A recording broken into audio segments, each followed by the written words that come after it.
What's good with everyone? This is your boy DJ's Raw and Cut Truth. I got my boy Hoop Jargon on the line. We're about to talk about something that we've been preaching, not preaching, but saying for a while. We knew that Lamelo Ball would not be the number one pick. Uh, I've stated due to politics, he won't be the number one pick. We just pretty much looked at the tea leaves and see what everybody's doing.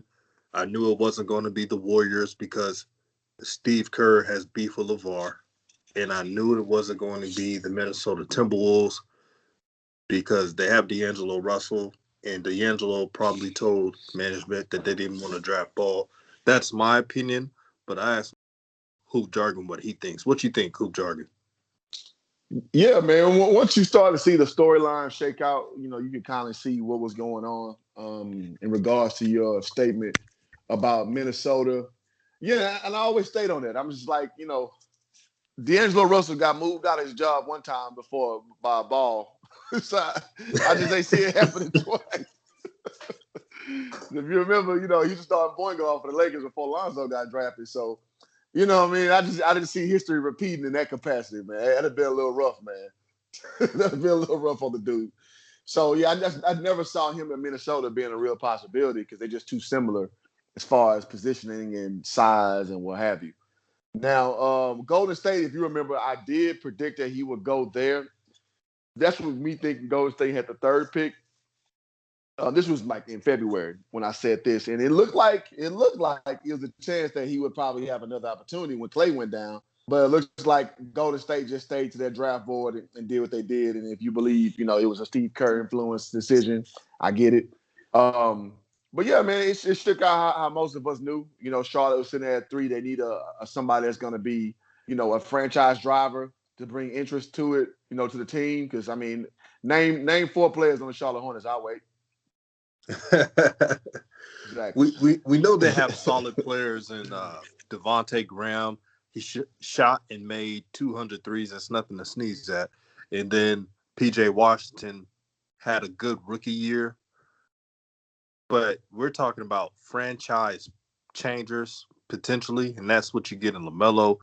I made a video about Michael Jordan will select LaMelo no matter what at 3 if he's available. I had so much backlash saying, Jordan doesn't like the Ball family. He's not going to do that. Hey, look what happened. Well, you got to understand, a lot of people, they speak not from a standpoint of insight. They speak off like how they would feel if it was them. You know what I mean? So You got to understand how a dude with a ruler class mentality moves like Michael Jordan. Michael Jordan don't give a damn about politics. He don't care about social issues. So you think he going to get so personal about LeVar saying he can beat on one-on-one that he's not going to take the obvious best pick? Come on, man. That's way off brand for Jordan, bro. So people, what you see is they just project their own insecurities, their own emotions, their own feelings on people who move different. And what you'll see is, brother, they're just wrong every time, man. Man, so true. Look at what has happened to the Charlotte Hornets once they drafted LaMelo Ball. Ticket prices are skyrocketing right now. The merch are being bought up at record pace for the Charlotte Hornets. And Michael Jordan, even though he selected LaMelo at number 3, it feels like he selected him at number 1 because the franchise is getting so much in return. Absolutely. Michael Jordan is a businessman. I try to tell these shines that, but they didn't want to listen because they thought Michael Jordan is like these emotional people out there. Mm-hmm. But he's clearly not. Never been there. When have you ever seen Jordan take the emotional route with something, bro? When have you ever seen that? Never. Ever. Maybe you could say his Hall of Fame speech when he had a little dig at Byron Russell. When he was, he said he was the reason why he made that game winning shot because, basically Russell was talking all that noise. So maybe that's the only time you really see Mike kind of get out of character, as far as being emotional or what have you. But yeah, man, come on, man. That's just not how Jordan moved, bro. Absolutely, man. They got to realize this is Michael Jordan, the businessman we're talking about. This is not Michael Jordan, the player. And the Minnesota Timberwolves and the Warriors, even though they selected some talented players, they're not getting back a return like Michael Jordan is. Michael Jordan is winning right Absolutely. now. And I Absolutely. and I get that they overpaid for Gordon Hayward, but I told everybody to look at this in a glass ceiling. A lot of players on the Hornets are on rookie deals, right? Mm-hmm. They're a small market team, and when you're on a small market team, you overpay. Mm-hmm. And here's what Jordan is trying to do, and I don't think people are listening. When you find your point guard, the number one objective is surround him with a lot of talented shooters, Mm-hmm. so he doesn't have to do everything. Look how many shooters they have on the Hornets. They look a lot better on paper than they did last year. Mm-hmm. Yeah, you're absolutely right. I mean, yeah, and when I hear that scenario, I think of two things. One, yeah, man, bad teams, you got to overpay for talent because you got to lure them away from historic franchises some kind of way. Like Gordon Hayward came from the Boston Celtics, the second most successful franchise in NBA history. So, of course, you got to give him something to take him away from that scenario. And not only that, you're playing for his old coach, Brad Stevens, which you remember he played for him in Butler in college. So, of course, you got to, up the ante to get him away. So, I don't understand how people don't see that obvious connection with that. And secondly, man, and you 100% on point, brother. But, and I ask you this with Lamelo bringing so much value outside of the actual team, when has he not done that? He got Right? Chino Hills being a household high school name now. You got when he went to Lithuania, they reported how their social media follower had went through the roof, and people actually want to buy their jerseys. You go to Spire, their social media presence went through the roof when Lamelo came there, and then finally when he went to the Illawarra Hawks, their franchise just there was a failing franchise as far as monetary was speaking. It went through the roof, and this kid got like 5 million Instagram followers and stuff. Like he has more than Lonzo. You know what I'm saying? He has more than every pick in the draft the last 4 years. You know what I'm saying? So come on, man. Yeah. Speaking of the impact of what LaMelo has done, look at Spire. Spire was just a regular old prep school, right? Mm-hmm. Now it's a respectable elite level school where they Mm-hmm. get a lot of recruits go there. And it wasn't like that before he was playing for Spire. The NBL, the National Basketball League in Australia, there's a couple players that weren't drafted, right, but were selected as free agents to play in the NBA this year. I think Mm-hmm. about four players. This is what happens when you bring a player like LaMelo in. That's why I call him the stimulus package because he Mm-hmm. fixes whatever it is on your franchise and then some. Yep. And I think I like about LaMelo is his personality, unlike Lonzo, who just don't really have much to say ever. So I just don't see how people hate on Lonzo. Like he doesn't talk, like hardly ever. But LaMelo, he gonna win a lot of people over because he's very charismatic. He's a wild boy, man. So when people gonna have this conundrum is that they got their opinions about him already. They gonna end up liking him. And I was kind of seeing in the comments where his first interview he had with the Hornets, people was like, "Man, I didn't know he was that cool. Like I didn't know he was that funny." Like, I mean, if you've been following the family, you already knew that LaMelo had that personality. So a lot of people gonna have these. I ain't gonna say an epiphany. I ain't gonna go that far, but they're gonna just like, dang, I guess he ain't that bad. I just ain't know. So it's gonna be funny to see it play out, bro. That's funny that you mentioned that. Um, I tell people all the time, don't judge LaMelo on lethargic interviews. Like when it's professional, that's not his arena. That's just the person he is. But when he interviews with someone that makes him more relaxed, he can relate to, you Mm-hmm. see the charisma, you see the energetic side to him. And there was people in the comment section saying, "Man, I didn't realize how cool LaMelo is." And that's what he is. He has that swagger. He has that Mm-hmm. aura to him that people clamor to. And that attracts fans, but it also attracts haters because they wish they could be at LaMelo's level. That's true But too. since they know they're not and they're not ballers, they resort to hate. That's true. Yeah, and that's a very good point, and it's something to point out with guys with a very uh, smart cerebral cortex like Lamelo. That's what people gonna find too. He's a very very smart kid. And what you find is in the point you made about him, certain people, he just keep it like simple with you. He don't go to too much conversation. Who's that remind you of? Kyrie Irving. He's not Mm-hmm. really fit. He ain't got much to say. Because people who are like that, I think I'm like that in a certain way. If you ain't got nothing to bring to the conversation, I don't really have much to say to you. If you just give me softball stuff to say, like I'm not interested in that. But if you give me something fruitful, you give me something I can go off of, and I'm gonna give you a lot. You know what I mean?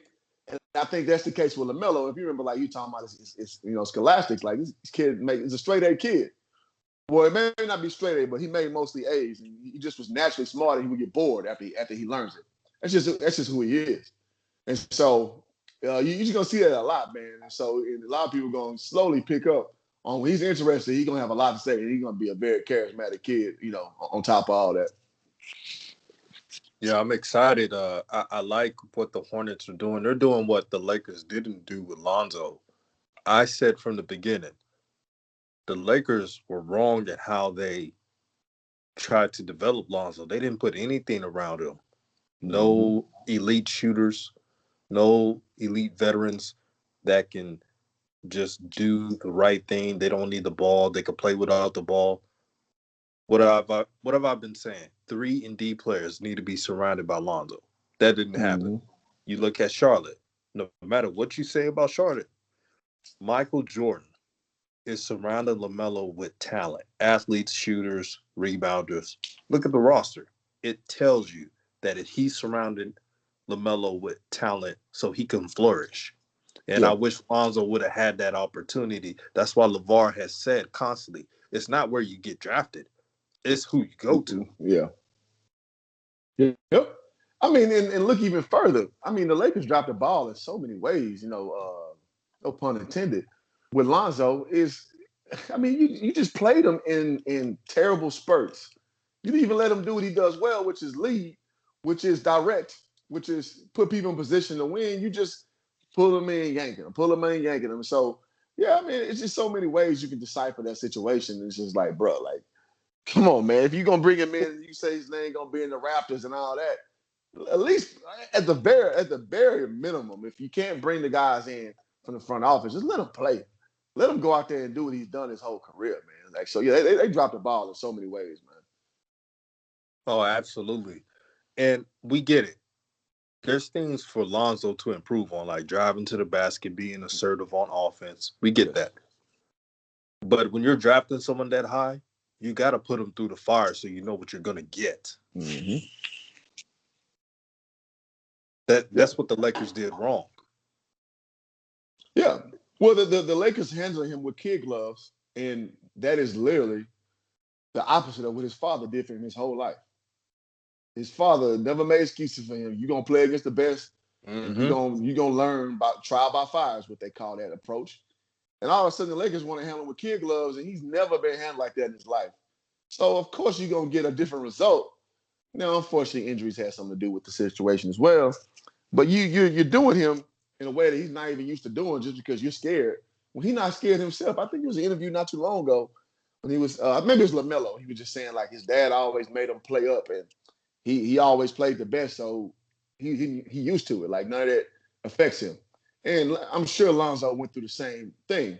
So it's like, dude, like, why are you handling like a little baby when he's never been treated like a baby? You know what I mean? Man, that's spot on. As a coach, when you have a father or even parents tell you, I don't mind you cussing out my son. There I you don't go. mind you getting into my son so he can play better. I just want him to play to his potential. That's that's every coach's dream. Absolutely. Luke Walton is an idiot for not doing that. I was like, why is he not getting? You supposed to get on your point guard. Yep. Supposed to. Looking at NBL, the head coach of the Illawarra Hawks, there was times when Lamelo didn't play to his defensive potential, when he wasn't hustling or getting steals, the coach got on him. Yep. And what happened after that? He started to play better. Yep. See, Yep. that's what you're supposed to do. It is. I mean, we all remember that famous app post game interview.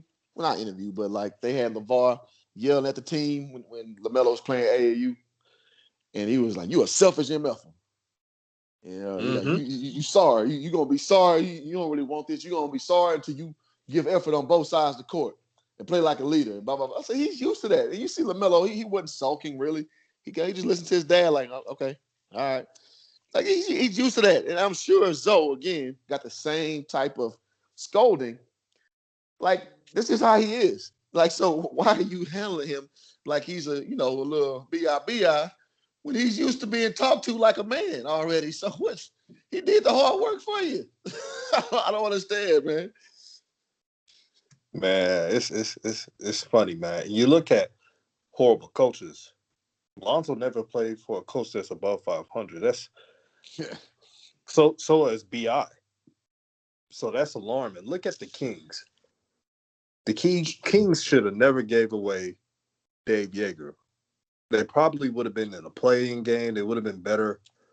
But look at De'Aaron Fox. Yes, he got paid, but he stuck with Luke Walton until they fire him. Indeed.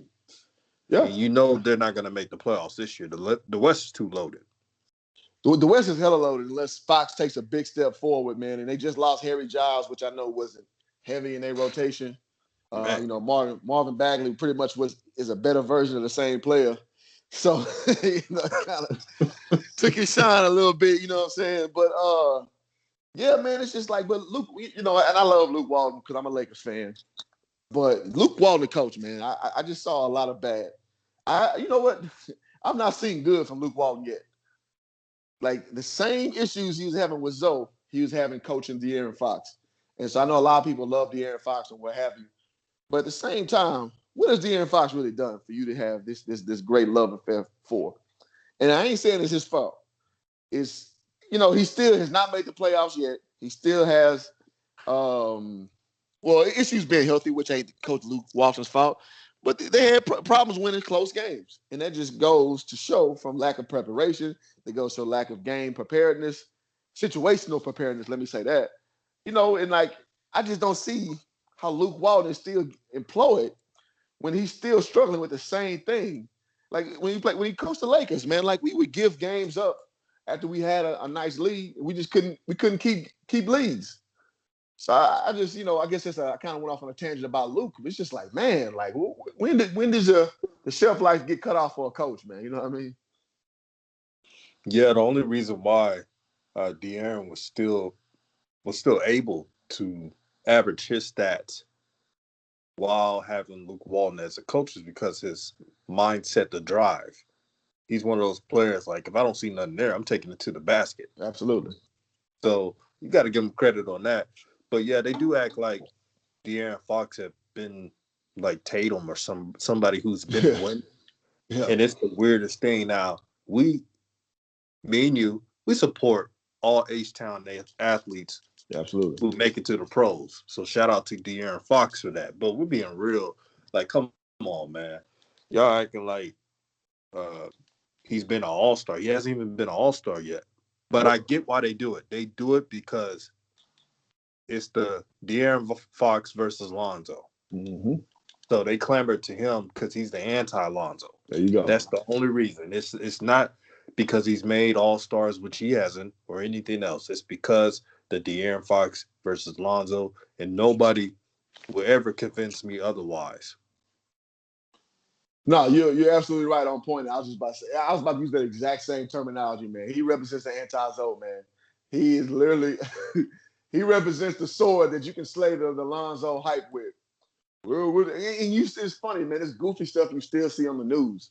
With sports talk. Yeah, lit him up for 44 points in the NCAA tournament, and they admit that Lonzo beat him earlier that year. But that one game is like the one thing you can reference every time to kind of undercut Lonzo. I can say I don't understand it, but I do understand it. But it's kind of silly when you sit back and, when you really sit back and evaluate, it's like that's really what y'all gonna ride out like forever. That De'Aaron Fox represents this, this the again the sword to slay the dragon that is Alonzo Ball hype. Like I just it's silly to observe, bro. Yeah, hoop jargon, man. It's sad no one points out that Lonzo's mother had a stroke, and I knew then. I said UCLA's not going to beat Kentucky. His head's not going to be in the game. Yeah. It's human. When your mom goes through something, man, you can't be like, I'm gonna play for my mother. You don't know if your mother's gonna be alive or not. Yeah. Yeah. Well, I would say this: some players can channel it into like some energy, but a lot of personality types, of course, it's going to be weighing on your mind, um, pretty heavily. And Reggie Miller used to talk about this too. He would try to take the smallest thing and try to manifest it into like negative energy to play harder with a chip on his shoulder. So some dudes do that. Kobe used to explain it. What do you call it? Like Mamba magic? It's like when you take negative things and turn them the opposite to make it be your muse. So some dudes really do. They look for anything to try to channel that energy. But yeah, now you're right. I mean, I seen Brent Favre play with his father passed. He played relatively well. So some people can do that. But yeah, like with the optics, I mean, in the time, Kentucky, they started getting better at the time. And UCLA had TJ Leaf. And you know what I'm saying? So like some teams peak early, man. And some of them get their stride late. That's what you see in college basketball all the time. So yeah, the optics didn't look great. That's when kind of LeVar came on the scene. So I definitely, I'm not gonna front. When I first saw the matchup, I didn't like LeVar Ball. Like I was just like, who's this loudmouth dude they keep giving camera time to? Until I actually started like listening to what he said. And I actually started cheering for Lonzo Ball, and I didn't know who he was, but I was like, man, I like the story. And so, but the fix kind of got in a little bit, and it didn't quite happen as as advantageous for Zoe or what have you like that. But it was a lot of optics playing for it not working out. You know what I mean? To your point, so that's kind of how I look at that. Yeah, Lamelo, if let's say they switch roles and he had to play against De'Aaron Fox, I think he would have been better equipped to play that game because of his mentality. You know how Lamelo is, man. You know, if he's playing on that court, he got to put on a show. You get what I'm Yeah. saying? For Lonzo, he's different mentally. He's not mentally weak. I think he's mentally strong because of the hate he received. He's still, you know, people don't understand the hate that Lonzo receives. Most players will self destruct. Yeah, for sure. For him to keep his head up and rise above the hate, I mean, that's admirable, in my opinion. Well, yeah, it's because he was raised like a man. He Mm-hmm. raised like a man. You can deal with adversity, and I I want to keep driving this point home. What you see, and excuse my French, pussy ass dudes, they don't understand that for the life of them. They think that too much critique means you got to fold up and roll over and die. Well, it's just too much. No, no, no. There is a big faction of people who thrive in adversity, in doubt. Hell, when I played basketball, I mean, I played my best when everybody was talking that shit. I loved it. I loved it. I shared this with DKM. Um, I played overseas, bro. I said with AB as well. I played overseas in Germany, and I just left Portugal. And my agent at the time, he was 31. He was still relatively young. Well, in basketball years, you kind of getting up there, but he still was hooping. And I left my Portuguese team. I'm like, man, I'm going home. I can't stand them no more. They messing me over. I'm done. I'm about to go home and just regroup. He's like, well, try out for my team before you leave. We need an American. I was like, bet. I go there. I make the team. I never left Europe. And so we had a big game coming up, and man, it's just about, I'm showing my age, just like 2007. So I forget some of the name of teams I played, but in this little media site, it was called Shoe and Dunk. They were, and it's all in German, so that's when Google Translate was in its infancy stage. Like, but if you translate the banter in there, people were talking about me. They was like, oh well, Mannheim, which is the team I played for, got this new American, and he's clearly a reject because he got cut from his Portuguese team, which wasn't true. But people can say what they want to say if you lead the team. He's like, yeah, man, we gonna take them down and take first place, and he's just a guy that his agent brought over because he's not good enough. And my agent Ron, shout out to Ron Merriweather, he showed it to me.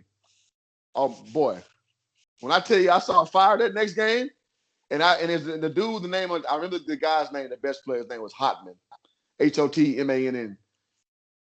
Oh my God, boy, I gave that boy buckets and then some more buckets on top of them buckets. And I remember it was a crazy play where he had a breakaway dunk and I came but chased down. It's like LeBron style, chased down, glassed that shit.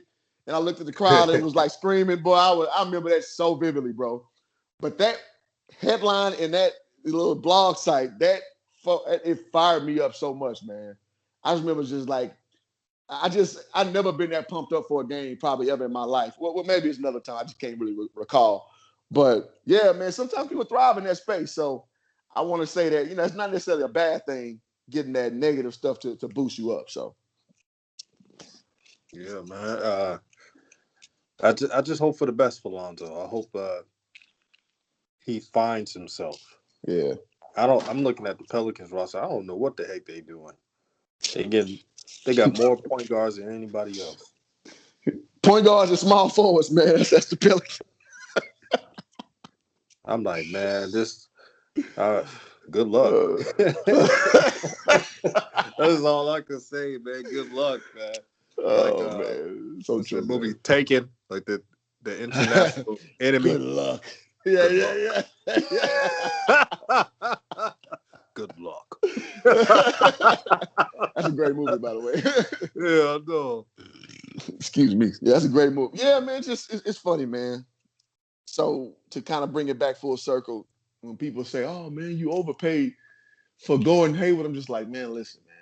You have a lot of team needs on that team, and it's a lot of needs. You need a backup center. You need they got point guards out the ass in Charlotte, but you know what I'm saying? You need other stuff to fill that out. And more importantly, you need another reliable guy that's gonna give you, Gordon Hayward gonna give you about 25 and 27 and 5 is probably gonna give you. Well, 27 and like 3 or 4, somewhere around there. He's a smart Hey, player. Hoop He's Jargon, I cerebral. gotta say this. Go ahead. I'm glad you point this out. Here's what I'm about to say. They're looking at Hayward's stats as the fourth option in the Celtics, Yeah, for right? sure. Where he averaged 17, 7, and 8. Here's the thing. That's the fourth option. Hayward as the first option, he's going to average 20 plus points. For sure. Sure. And even further, he damn near, while we tripping, he may be just a small market kind of guy. Like True. he played at a mid-major at Butler. Now the mid-major was wildly successful. I think they went to 2 NCAA championship games, which is unprecedented. But then he went to Utah, and this is where he got his rocks off. So he may just be a small market guy who can thrive in that space. He sure is. And he made an all-star team before in the West. Absolutely. So he's no scrub. He just needs to stay healthy. But I'm just glad Lamelo has pieces around him. You got Devontae Grant. I said it on the show. Gordon Hayward, P.J. Washington. You got Miles Bridges, who's an athletic specimen. Um, you got bigs. They drafted well. They got what's his name, Kerry from Duke. Mm-hmm. They got Richards from Kentucky, who I think was a steal. I thought he was going to be a mid first rounder, late first rounder. Mm-hmm. They got him at 42.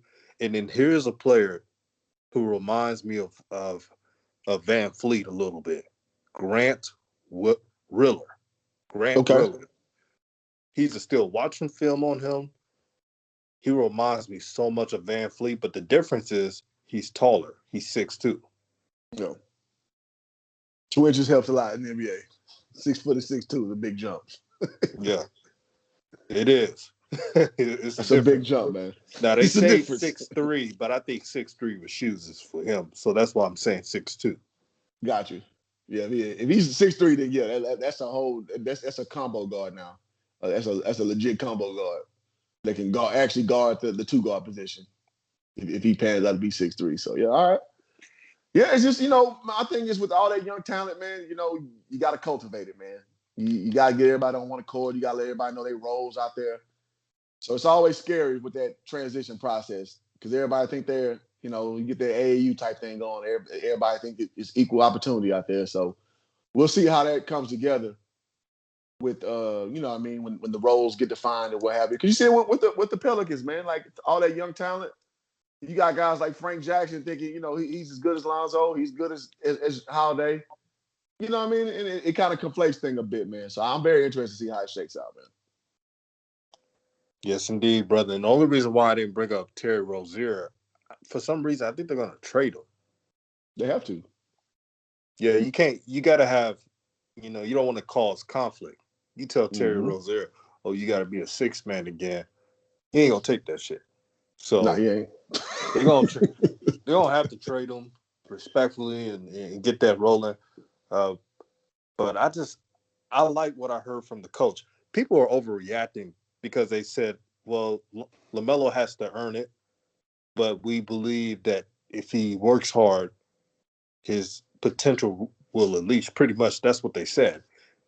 People were tripping like, "Oh, this and that," but they have to say that. They said that with PJ Washington last year. You see how well he did. Yeah. They said that with Devontae Graham. That's just Mitch Kupchak is old school. So Mm-hmm. they say stuff like that. But they were talking about LaMelo's potential, and it's the coach's job to unleash it. So they said the right stuff. I think people just think that they give these rookies the position and it's that. That's not how the NBA works. No. I mean, people gotta understand, man. I don't care what you say, what you think. The NBA is a collection of the best basketball players in the world. Period. So yes, you got a high draft status or what have you, but you still gotta earn your keep. Like the worst dude on the bench at any given team, if you play against him at 24-hour fitness, he is gonna mop you like nobody's business. Like these are the best athletes in the world. You feel me? So people get a little beside themselves thinking that every person is going to transition the same way. Like you got to learn the way. You got to learn to separate yourself from the best of the best, which every NBA team has, believe it or not. Like Brian Scalabrine is a dude everybody love to shit on. You play against 6'9" Brian Scalabrine, and he gonna wash you, man. Like he actually does like one-on-one competitions like 10 grand for people. Because people think he Oh yeah, I sucks. see that. You know what's funny? YouTuber Ticket TV, and I haven't been making any videos on him lately That's because good. Good. Leave him waste alone. of my time. Really, There you go. he don't really know basketball. There you go. But for someone who disses on young players like Ticket TV, Brian Scalabrine will give him the business. Easy. I mean, I'm Easy. not hating. I'm just being honest. We It's like facts. to shit on basketball players, but if we're not on that level, we can't really talk. Yeah. It just got to be measured, though. Like, it's like, I mean, I guess you can say somebody sucks compared to the other person. I understand that. Right. But when you throw out somebody suck just on the merit that they can't hoop, nah, bro. Nah, homie. Nah. Sorry. Not true at all. Like Ryan Hollins, everybody hate on Ryan when he earns it. Actually, I think he's an idiot. Yeah, But yeah. at the end of the day, he's 7 foot and athletic. Ryan Hollins will watch the average American. It's not even, and it ain't even up for debate. It ain't up for freaking debate, man. So people gotta watch that. It's a certain line you gotta toe when you evaluating people who aren't as good as the next person because you'll talk yourself into a little corner that you may not be able to logically get yourself out of, if that makes sense. You know what was so, I wouldn't say funny, but just so ironic, man. Kenny Martin and his son Kenny Martin Jr. was drafted, right? Kenny Martin Yeah. Jr. was drafted to the Rockets. Mm-hmm. I'm happy for the brother, nothing against him. But I Mm-hmm. thought it was so ironic because I remember him saying that when LaMelo played in the JBA, right? Mm-hmm. That his career is over. That Mm-hmm. LeVar ruined his career. Now look at him. His son didn't even make the first round, not even close. Yep. And he almost got undrafted. It just Yeah. it's Yeah. funny to me how that worked. Well, I'm glad you opened this can of worms. This is what I want to talk about. Just the 180 from the media about LaMelo and stuff. Because yeah, like you say, and I love Kenyon Martin, man. Kenyon Martin went to Bryan Adams High School in Texas, in Dallas to be exact. You Right know, on. everybody love Kenyon Martin. But yeah, so it just shows that people just talking out their ass. They're not talking from a standpoint of knowledge. And so when you hear some of these subjugations that they have, it's like, but where's the fruit? Like where's your logic play out as far as actuality? And that goes from even like talking about what Lamelo landed. Every stop that he had, his career was allegedly over. And I told you I had my Twitter spat with what's his name? God dog it. Woody Page from Mm-hmm. ESPN. He was one of the main ones talking that stuff about how LaMelo Ball, the career was over when he went to Lithuania. I swear I screenshotted all that stuff from them days. I like in 2 years we gonna see who right. And I hit him up and he was actually responding to me. He's like, so what? And all this. I'm like, nah, ain't no so what, homeboy. And then he switched the Mm-hmm. game up. He switched the game up, talking about show me where I said that. I was like, bro, I don't work for ESPN, dog. I don't have this file footage for you, dog. And then, he just kind of started, and he started correcting my grammar. I used the word redacted instead of retracted his statement. So, that funny style game you play when you know you ain't got nothing. But that's how the media members are doing right now. It's a trip to see everybody just 180 now. Like, yeah, we knew LaMelo would be there. Yeah, sure you did, buddy. Sure you did. Oh, did you see Famous Los? He's a content creator. So M Grads, who's well known in hoops, right? Okay. He said that he knows a lot of people that gave up on LaMelo that said he wouldn't even be drafted. And Famous Low said, well, you're being over exaggerating. You're over exaggerating. People have never said that. And everybody sent screenshots to him. I kid you not. That's And they good, man. really believed that no one was hating on LaMelo. That's good. It was drastic. It was dark, man. It was toxic. How much they dragged this kid. Yep. They said he wouldn't make it. They made fun of him. They made fun of his looks. They made fun of uh, his work ethic. They said he was Yep. lazy. They Yep. said he would never amount to anything. They For say he him looked to like be Beavis and Butthead. drafted, I remember that. Yeah. They yeah, say yep, I remember that. for him to be drafted, this is very momentous, man. It is. And let's go even further on this topic. There are a lot of people who said LeVar Ball was a bad father, and on that same storyline, that he ruined his kid's future. You know what I'm saying? So, and then I watched the Odd Couple with Rob Parker and what's my man LeBron? What's his name? Uh, uh, Broussard, Chris yeah, Broussard. Chris Broussard. Yeah. So I see him talking about, and Rob Parker he just shows you how out of touch he is. He was saying that, yeah, people are telling me that that LeVar was a great dad, and that I just don't remember people hating on LeVar like that. I don't know what they're talking about. And I comment on that. Usually I try to stay out of that shit. But I'm just like, are you kidding me, man?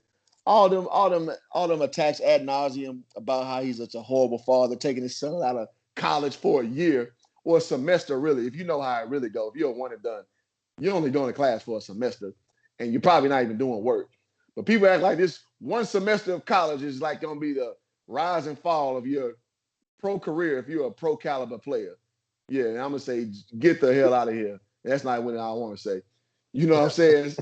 So, you know what I'm saying? But you see all that stuff, and I highlighted everything everybody was saying. Like Christine Lay, he said his boys are scared of him. He's a bad father. Mm-hmm. You know what I'm saying? It was plenty of those. But then, just how Buddy was saying, oh, nobody was saying that. They like to misremember. So they try to reverse engineer like reality and act like it never happened. I'm just like, nah, bro. Yeah, I'm not letting you skate away with that bullshit. Oh, don't stop there. Sarah Spain, Oh, uh, hell yeah. Then Jamel Stephen A Hill. co-signed it. Stephen A Yep, co-signed it after Sarah Spain. Yep, go ahead, my bad. Jamel Hill, who is a known black man hater. This Yep.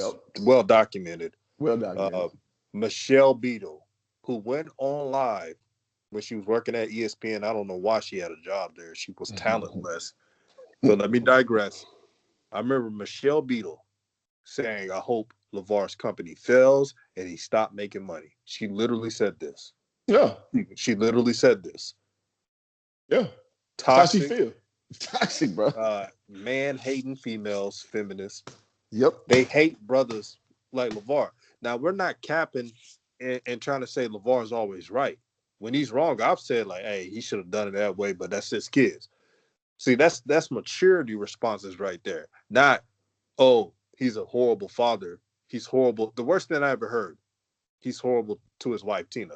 That's so ludicrous. Where's the evidence of that? I mean, he go. Many brothers would have been cheating on their wives, left Oh, their wives if they had a stroke like Tina's, and pretend that they care for their wife. yeah. Did you know on Ball in the Family? I know Ball in the Family somewhat exaggerates sometimes. It's reality TV, but one thing I thought may be true was when LeVar said the importance of Jermaine Jackson, that he could take care of his wife more because the Mm-hmm. facilities, the rehab facilities are pretty much closed in California because of COVID. Mm-hmm.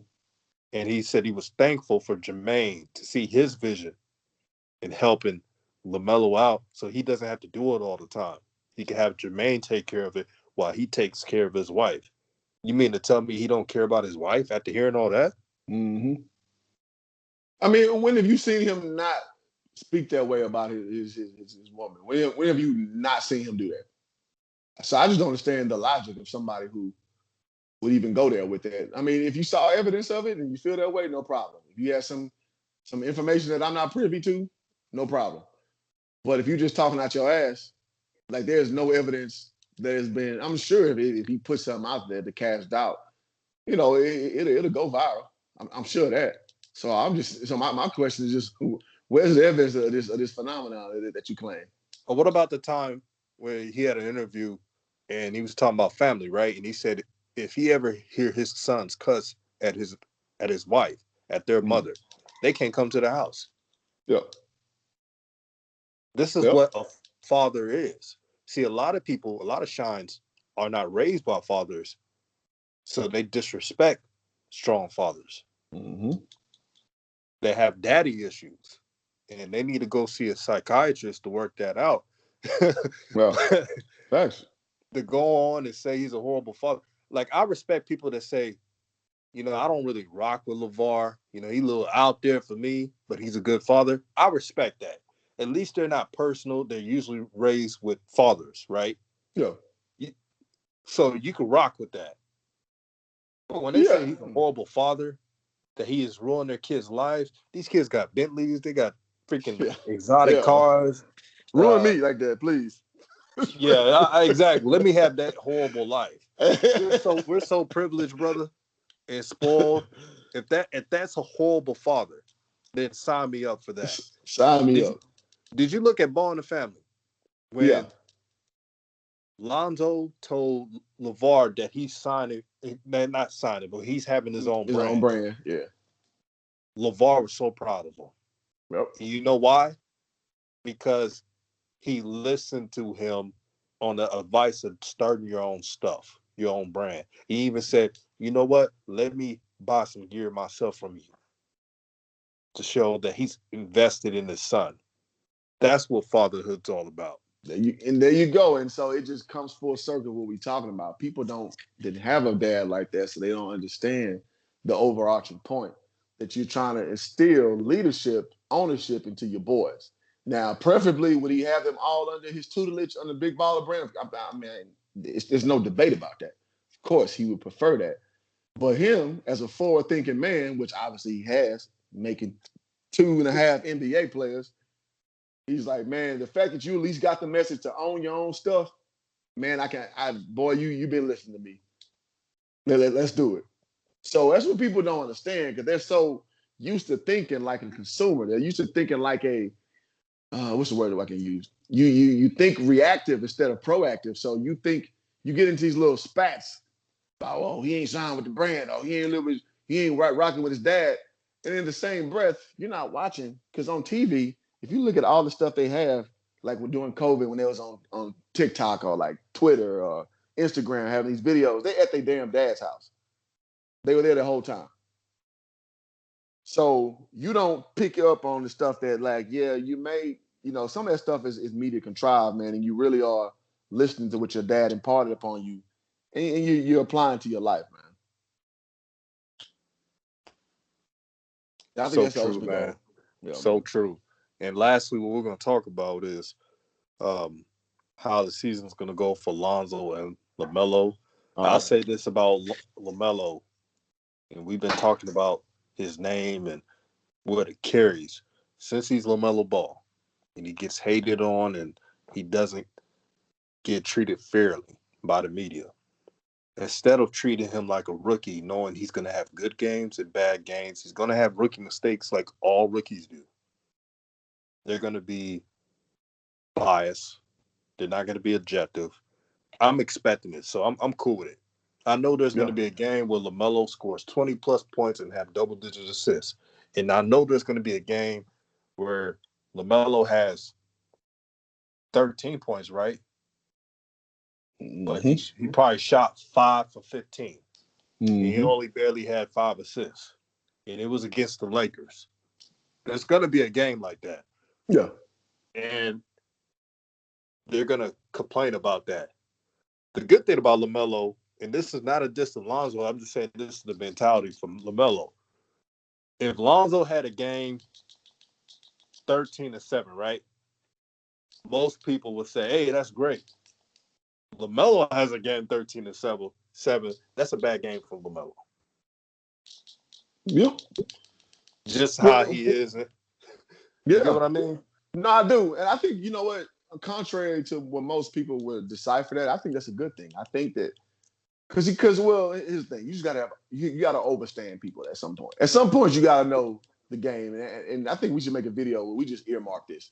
Because it's gonna happen. It's absolutely positively gonna happen. Bro, in my group in Hoop Jargon, bro, I straight up laid out this guy who been for 2 years talking all that shit about Lamelo, talking about he ain't playing against real college talent. I laid him out real good, man. I screenshotted everything he said over the course of 2 years, just talking out his ass. I was like, so now what, bro? And everybody's laughing and stuff. So we got to earmark it the same way because of course it's gonna happen. So now, because all this stuff they said about his career not gonna jump off, that's obsolete now. So now, what you got to hang your hat on? You hang your hat on him not being successful as he could potentially be. So yeah, of course you're gonna see that. But it's good though, like because their father didn't raise him to be weak. So that's just gonna come with the process, man. Oh yeah, you know it's coming.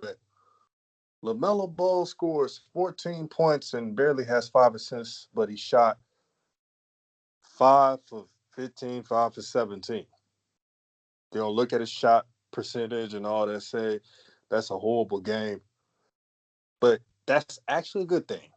Mm-hmm. That means his standard is higher. One thing I don't Mm-hmm. have to worry about LaMelo, for some reason, he doesn't get down on himself. Nope. I respect that. I respect that because I know that he sees himself as better than what people think he is. And you Mm-hmm. got to have that, especially in the NBA. You got to have that confidence. What I want Lonzo to do, I want him to start worrying about himself. If he sees an open lane, you drive up there and you yam it on somebody. There you go. Because he been trying to help people for 3 years, and not one person helps him out. There were times when Lonzo was cutting it under the basket, right? You would think alley oop for a dunk. They're passing that up. You Yep. see? Selfish teammates. What Yep. Lonzo got to do is you got to wave off some people. When you have Yep. a one-on-one coverage or you see a defense that's causing the offense problems, you got to tell the other guard, "Hey, I got this." Mm-hmm.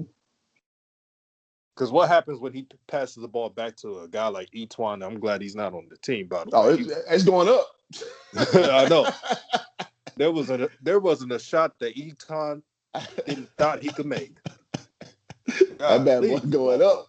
motherfucker. That bad boy going up. It didn't matter Yeah. if he had 2 or 3 defenders on him. Defender Schmenders. Golly. He was the most open 3-point missing dude I've ever seen in my life. That dude would hit the most difficult shots. He wide open, got time to get his body set. Oh, that's coming Clank. That's Clank City, bro. That's the weirdest thing, man. Etwan would hit a whole crowd on him. Yeah. But if you're not on him, he'll miss it. Maybe he overthinks. I don't know, but man, that's always been funny watching each one more. I'm like, man, this dude, he got focus issues, man. You sure do, man. Brother, man, I want to thank you for being on the show. Uh, Yeah, Everyone man. that's listening, subscribe to Hoop Jargon, man. You're very underrated on YouTube. I mean Appreciate it, that. bro. And it's good to listen to people that know hoops. And you definitely do. Appreciate it, man. And I credit you for jump starting my YouTube career, man. I'm sitting at about 333 subscribers, trying to get it popping, man. I was sitting at probably about 40 before I met you. So yeah, man. I want to keep it rocking, man. So I'm always gonna keep it. I'm gonna shoot it how I see it, and if you don't like it, you don't like it. If you do, awesome. I mean, just drop a comment, and I appreciate the people who patronize my videos. I think I've turned to the HBCU Sport Whisperer. I think people like those videos the most, so I'm gonna try to keep that shit cracking too. And man, I appreciate you having me, bro. Oh, for sure, man. I want you to get monetized, man. Help this Yes, brother sir. get 1,000 subs. You know what you There can we do, go, man. man. I'm telling you, I'm excited for that. But thank you guys for joining the show, listening. We're gonna keep doing this more. Peace to everyone.